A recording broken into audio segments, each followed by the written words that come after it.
Welcome back to Jay Smokehouse. We're going to go ahead and continue the interview. Thanks, Jay. I think that we kind of had stopped at a point where we were talking about cartridges. I think we had used a slang term like carts, and we were just trying to make sure that everybody in the audience understood that we were talking about cartridges versus flower.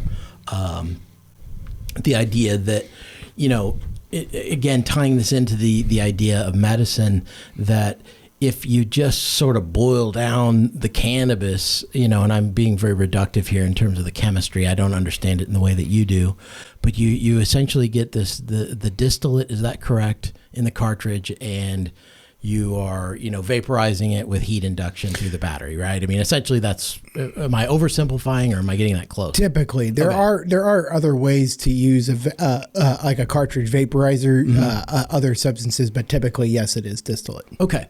So that kind of leads into this next question, and it's kind of related to the recreational side of cannabis use in Illinois, because when we talk about Illinois in particular, you can get medical marijuana for a variety of diagnosed conditions, right? I mean, you and I have looked at that list several times over the years, and it used to be, before we had full legalization for recreational marijuana in Illinois, you could, for a few years, if I'm not mistaken, correct me if I'm wrong here, but do you remember for a few years you could get medical marijuana? Yeah, they had dispensaries, right, but you had to get a medical card. So it was there, but it was sort of nebulous, and it was not as mainstream as it is now, obviously, become in Illinois, and I think it's neighboring states. Because let's be honest, you know what I mean? People come to Illinois to get, recreational marijuana.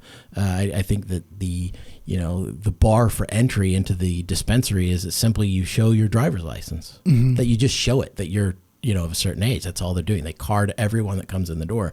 They don't scan it. I've never seen them take down any information. That, you know what I mean? They're not doing all that kind of stuff. They're not kind of like doing selective data or... Wait, you said they don't scan IDs? The last time, if I'm not mistaken, the last time I went in, I've just handed a driver's license to a nice lady who sits at a desk. And she just looks at it? She just looks at it. I mean, they used to scan it. Some of the ones I go to, they have a scanner and they scan your ID. And honestly, what information they're collecting, I don't know. It just doesn't seem like there's a lot of information that they're getting from you, because they have an internal system for their ordering and that sort of thing. So like you are sort of identified as a customer through your first name only and a telephone number. And like, so when you place your order, it's done at a kiosk where you key it in and there's a bud tender there and et cetera, et cetera. But I'm getting kind of far afield, and there's several questions I have layered in through there anyway. But going back to the cartridges, right?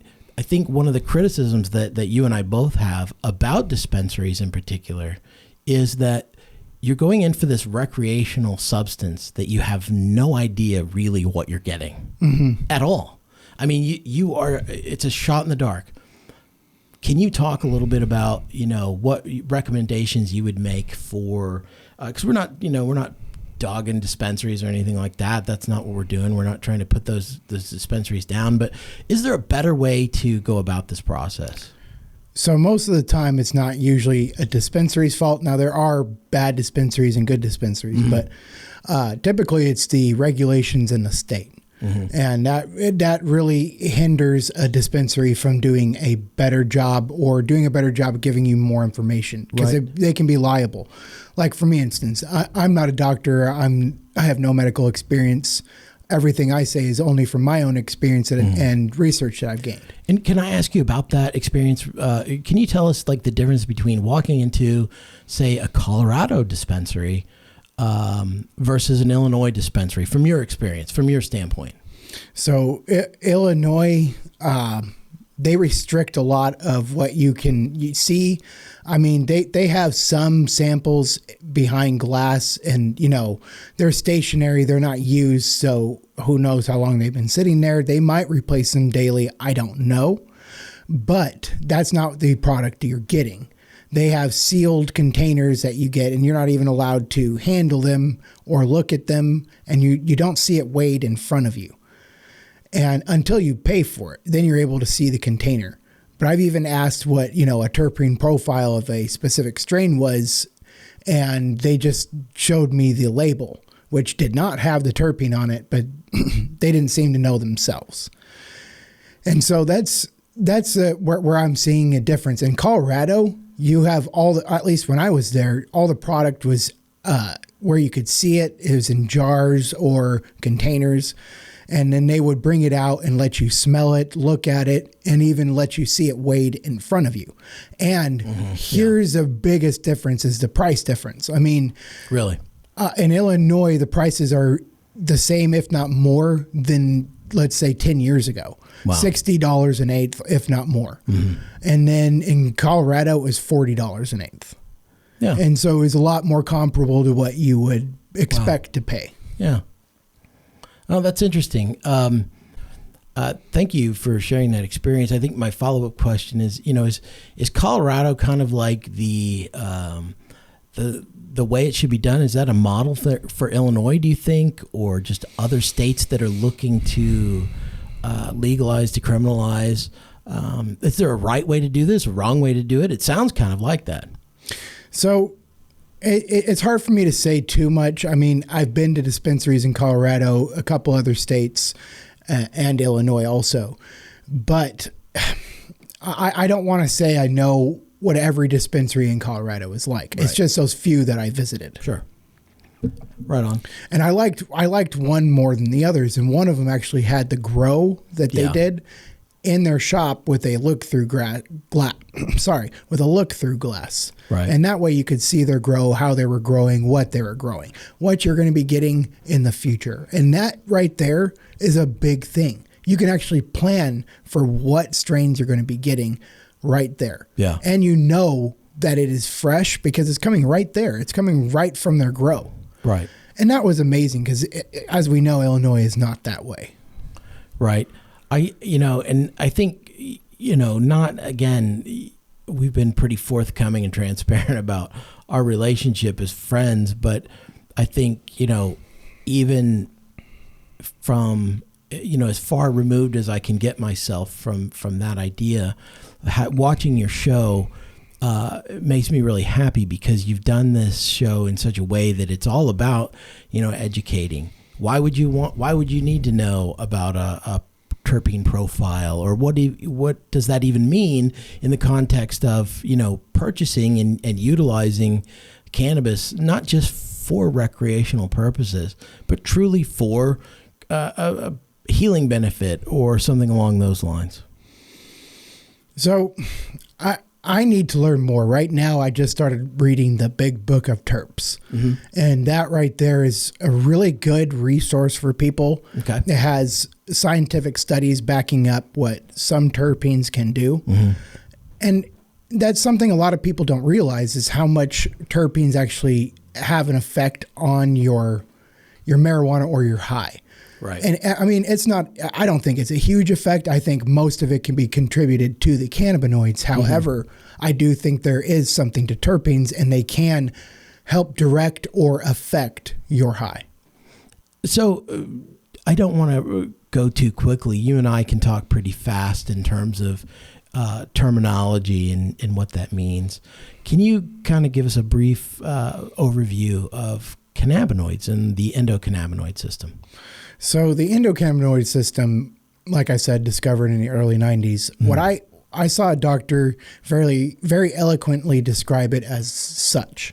He said, you have your major systems, which one of them consists of your nervous system. Mm. Then you have what you would consider your subsystems.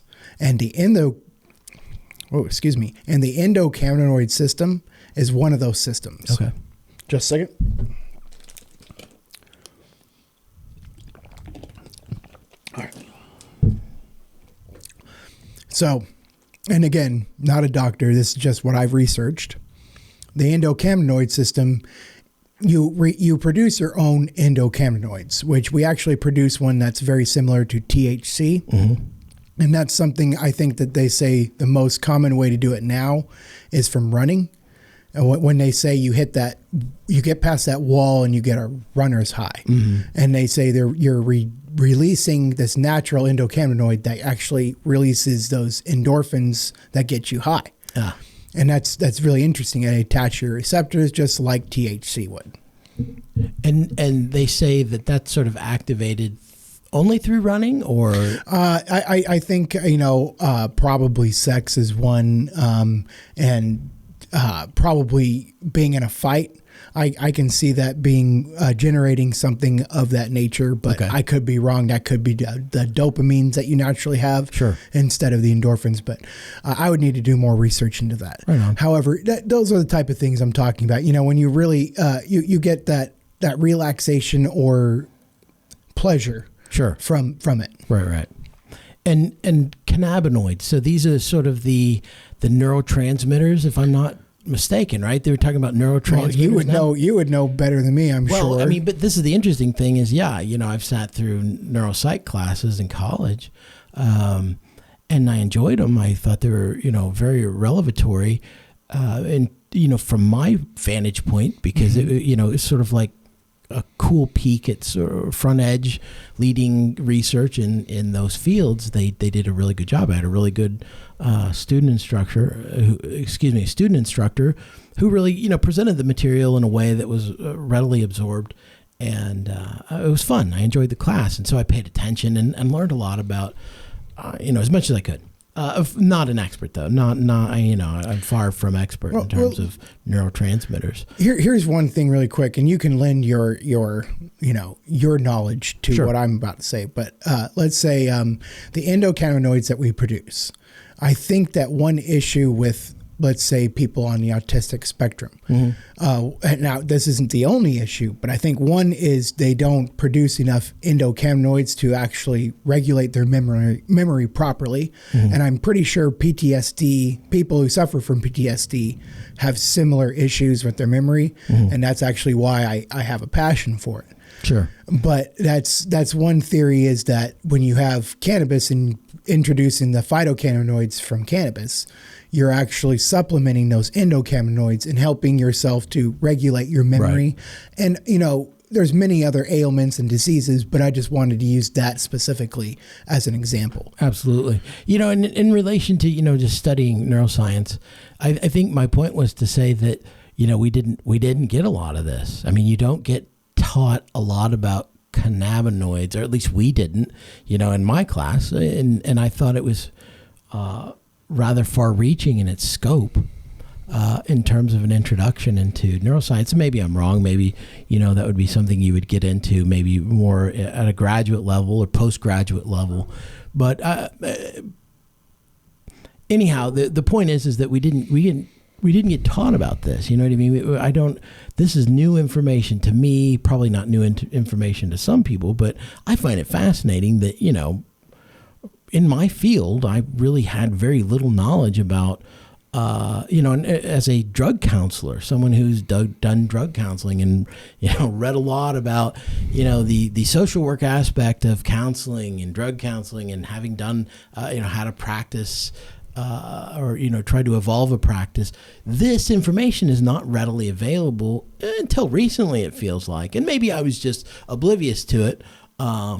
But I think it's good that we're talking about it. That's why, again, I keep going back to the fact that, your show had such a profound impact on me, as I thought it was revelatory in the sense that, you gain a broader understanding of cannabis. Now I'm talking too much, and I need you to be the one who's talking. But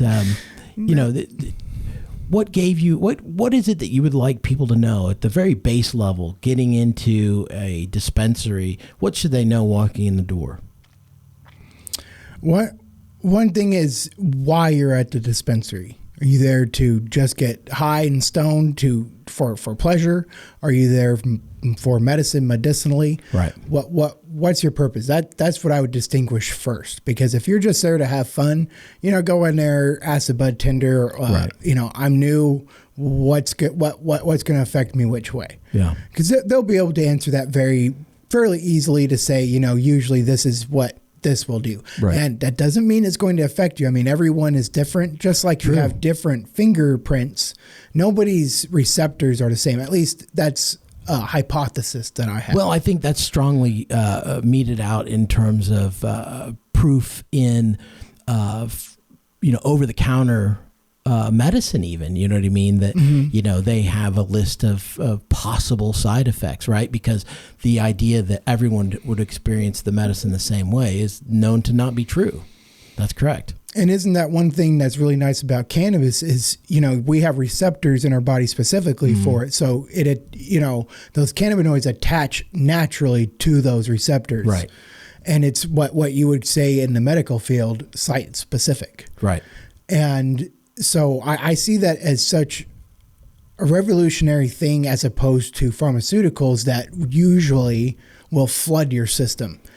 And it's not really site specific. That's why you have such side effects. Sure. Like if we're talking, like a typical run-of-the-mill antidepressant, an SSRI, selective serotonin reuptake inhibitor, right? When you take that, it does enter the bloodstream. And again, this is just my understanding, is that it enters the bloodstream and, passes the blood-brain barrier. And it floods the whole, you sort of get the brain in a bath of the quote-unquote medicine. Mm-hmm. Yeah. And so, and that's one thing I remember talking to several about and seeing that's something revolutionary or something to really think about is such site specific as opposed to other medications. Sure. And that's that alone should encourage others to want to learn more. Oh yeah, I think that, again, and we've talked a lot about this. Just the excitement that I feel about you doing this has a lot to do with the fact that this is becoming a passion of yours, and you're good at it, but you're also semi experimental, and you're willing to look at both sides of the argument. How do you maintain your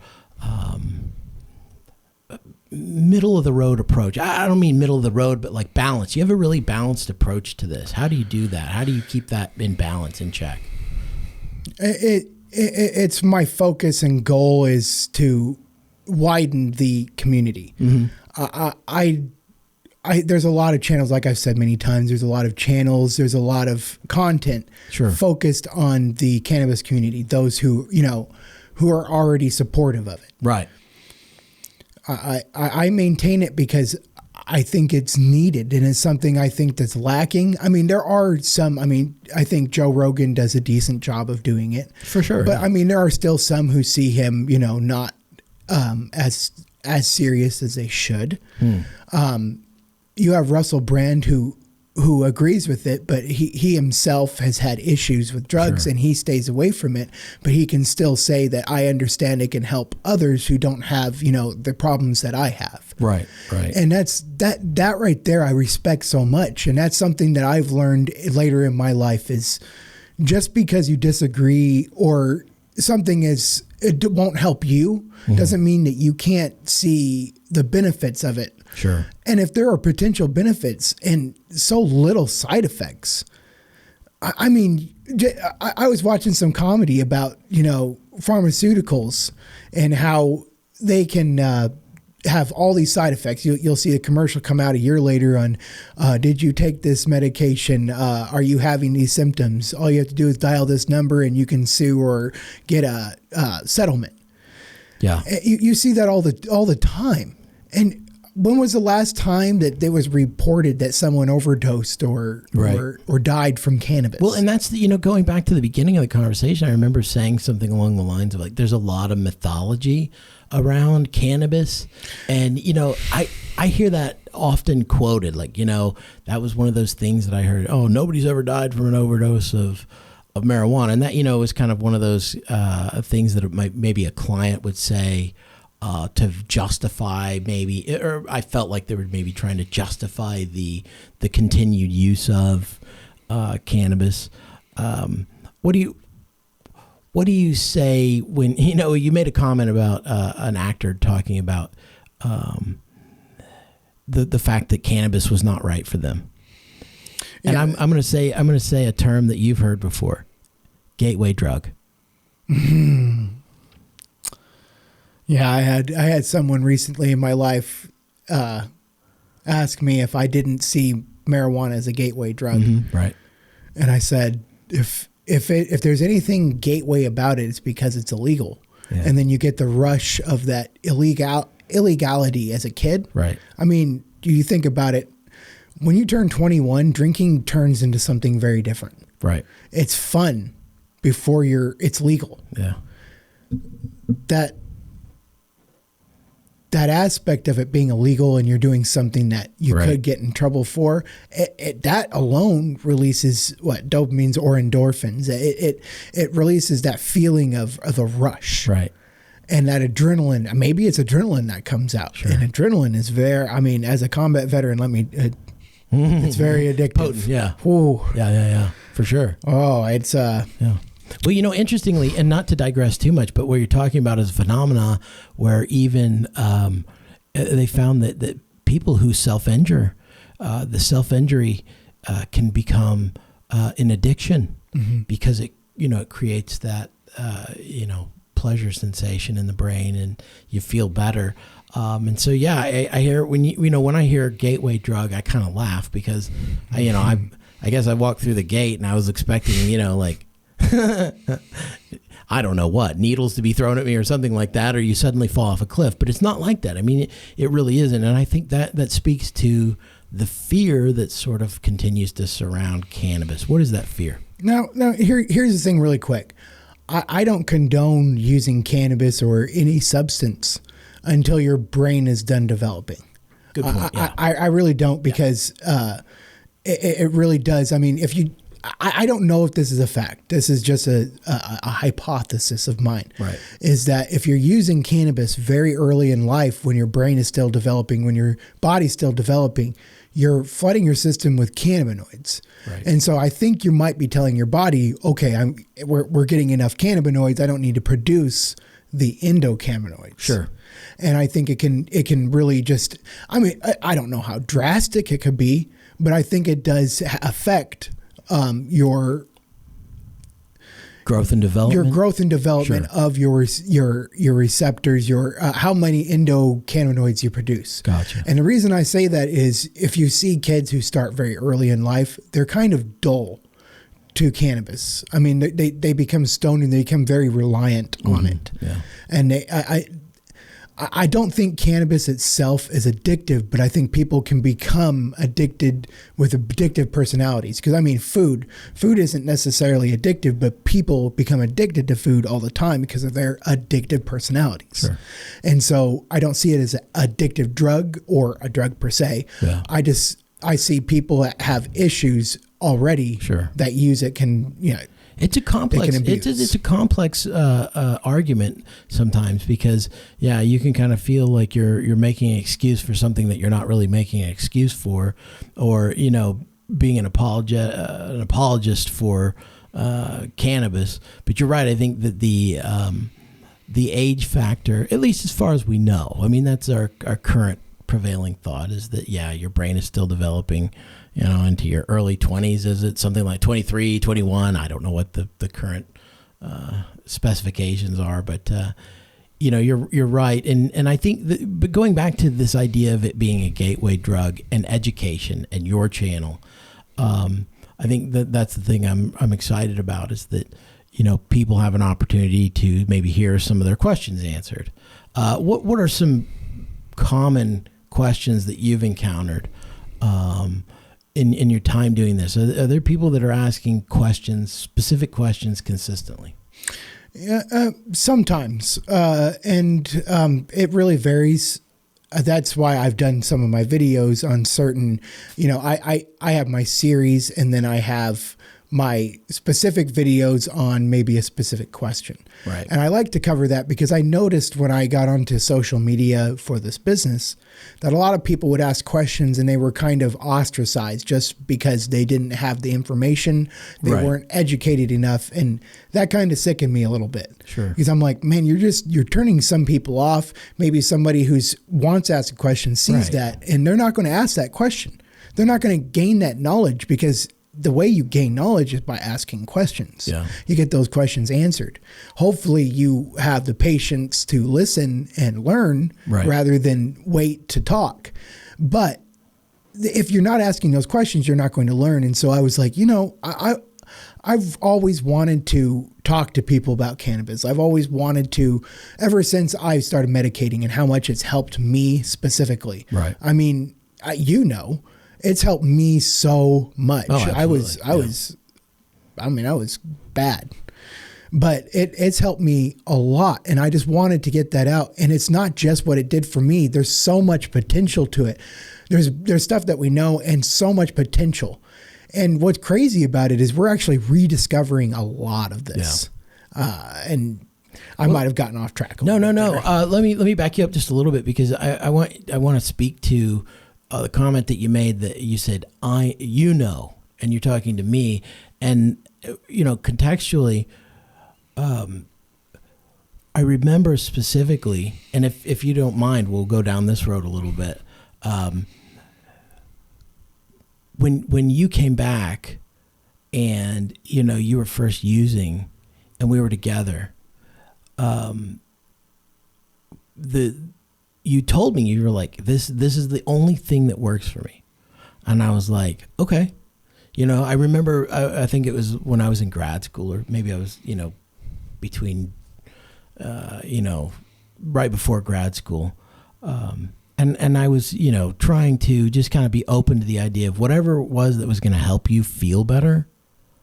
I didn't care what it was. I really didn't care what it was. If you had told me that you had to drink 50 Pepsis a day, I'd be like, okay, well, we'll get you 50 Pepsis, you know what I mean, to make you feel better. And whatever it was, I was open to the idea of it, if it's really working, great.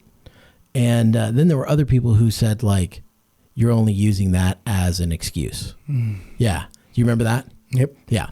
Can you talk a little bit about that? And because I think that's relatable. I think that, when you talk about your audience, somebody, kind of stepping on somebody in your audience because they don't have all the information, that kind of that conjures that memory up for me. So yeah, it was stigmatized in my family. Of course. I mean, one reason I didn't touch it until as late in life as I did is I thought, it was morally wrong. I thought it would melt my skin off and I'd be a heroin addict by the day's end. You'd walk through that gate and suddenly you're using hard drugs. I mean, I grew up in the 90s. Born in the 80s, grew up in the 90s. And people always talk about the 30s and, the 60s as being bad about talking about marijuana.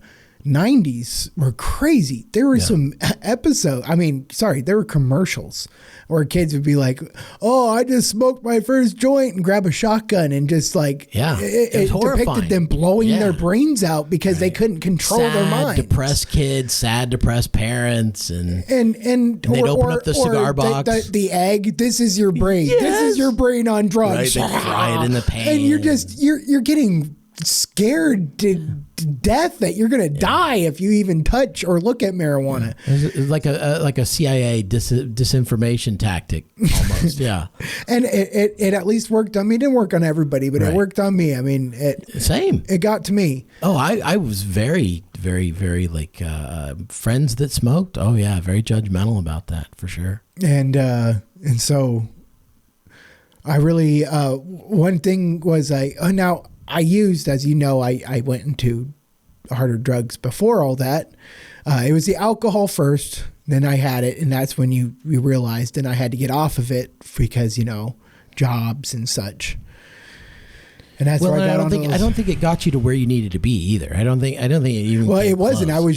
I was just getting stoned. Yeah. I mean, it was helping me to not do anything, but I didn't know what I was doing. Well, I meant the alcohol specifically. Yeah. Oh, the alcohol. Yeah. No, terrible. That wasn't helping. Yeah. That was making me angry. But you found out very quickly. Yeah. It was a very quick, nope, cannot, zero. That's where I would go into restaurants with my mother, my poor mother. Yeah. And tons of alcohol before I went, and I'd just go in there and I'd just start going off, and I'd just be like, the government, damn, they don't care about us. My mom would say, you need to calm down. I don't care who hears me. I mean, John Goodman on The Big Lebowski, that was me. Oh, yeah. I haven't laughed harder than seeing that character and realizing, wow, there I am in a movie. Right.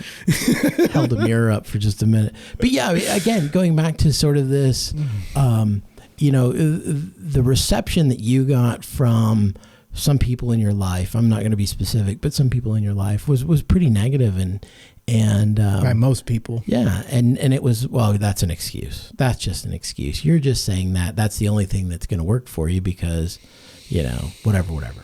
Well, and they see it as alcohol. They see it as hard drugs. A drug. You know, it's an escape from reality. That's all it is. It's just you're going to get addicted to it. Your brain was an egg in a pan. Mm-hmm. Yeah. So how did you? What was the point when you kind of had this realization between this difference of just, you know, again, this is kind of coming full circle to that comment that you made that really initiated and sparked this discussion that you said, I've been smoking for X number of years and medicating for what, 7? Yes. Yeah. That's the comment that got me. Here's the one that so let's see here. So what really turned me around, and it was about that 3-year mark. Mm. Now, if you enjoyed this episode or you learned anything, please leave a like and a comment and let me know what you think. And also, don't forget to subscribe and hit that bell button so you can stay up to date with videos coming out in the future. And now, as always, Jay is going to go smoke a J.